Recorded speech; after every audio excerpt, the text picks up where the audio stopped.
আসসালামু আলাইকুম প্রিয় দর্শক, স্বাগত জানাচ্ছি আমার দেশ স্পেশালের সঙ্গে আছি আরমান মুজাহিদ। আমাদের আজকের স্পেশাল নিউজের শিরোনাম, সাজানো চার্জশিটে বছরের পর বছর জেলে ঢুকছেন বহু আলেম। নিউজটি লিখেছেন সাইদুর রহমান রুমি। চলুন দর্শক, বিস্তারিত জেনে নেওয়া যাক।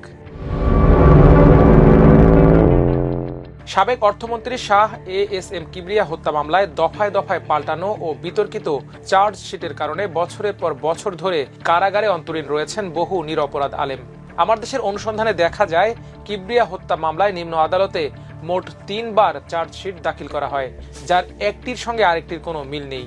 মামলার প্রথম ও দ্বিতীয় চার্জশিটে যাদের নাম উল্লেখ ছিল না, আওয়ামী লীগ ক্ষমতায় আসার পর পরিকল্পিতভাবে তাদের হত্যা মামলায় জড়ানো হয়।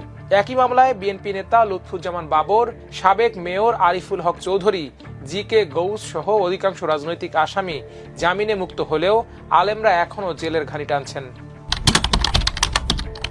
2005 সালের 27 জানুয়ারি হবিগঞ্জ সদর উপজেলার বৈদ্যের বাজারে ঈদ পরবর্তী জনসভায় গ্রেনেড হামলায় শাহ এএসএম কিবরিয়া সহ 5 জন নিহত এবং অন্তত 70 জন আহত হন।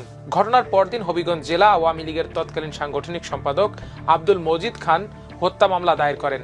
2005 সালের 18 মার্চ সিআইডি তড়িঘড়ি করে শহীদ জিয়া স্মৃতি ও পাঠাগার পরিষদের সভাপতি আব্দুল কাইয়ুম সহ 10 জনের বিরুদ্ধে প্রথম অভিযোগপত্র দাখিল করে। তদন্ত কর্মকর্তা ছিলেন তৎকালীন সহকারী পুলিশ সুপার মুন্সি আতিকুল ইসলাম। আওয়ামী লীগ ক্ষমতায় আসার পর তাকে 21 আগস্ট গ্রেনেড হামলা মামলায় আসামি করা হয়। এই অভিযোগপত্রে বাদী পক্ষ না রাজি দিলে 2007 সালে তত্ত্বাবধায়ক সরকার মামলাটি পুনঃতদন্তের নির্দেশ দেন। 2011 সালের 20 জুন দ্বিতীয় দফায় হঠাৎ করে আসামির সংখ্যা বাড়িয়ে 26 জনের বিরুদ্ধে অভিযোগপত্র দেয়া হয়। এই চার্জশিট নিয়েও কিবরিয়া পরিবারের পক্ষ থেকে আপত্তি ওঠে।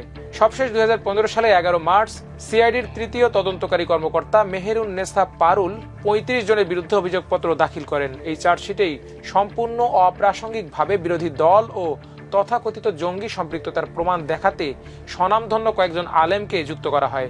এই চার্জশিটে অন্তর্ভুক্ত আলেমদের মধ্যে রয়েছেন মুফতি আব্দুল হাই, মুফতি শফিকুর রহমান, মাওলানা শেখ ফরিদ, মুফতি মাইনুদ্দিন শেখ, মাওলানা আব্দুল সালাম, মাওলানা ইয়াহিয়া, মাওলানা তাজউদ্দিন ও হাফেজ সৈয়দ নাইম আহমেদ। এর মধ্যে মাওলানা আব্দুল সালাম ও মাওলানা ইয়াহিয়া জেলে থাকা অবস্থায় রহস্যজনকভাবে মৃত্যুবরণ করেন। এএসএম কিবরিয়ার ছেলে রেজা কিবরিয়া ও তার পরিবার বারবার এ সাজানো বিচারের বিরোধিতা করেছেন।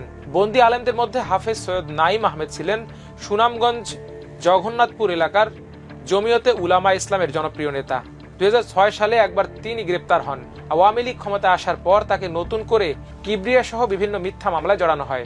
এসব মামলায় তিনি সম্পূর্ণ নিরপরাধ প্রমাণিত হলেও দীর্ঘ 19 বছর এখনো জেলে অন্তরীণ। মাওলানা শেখ ফরিদ ও মুফতি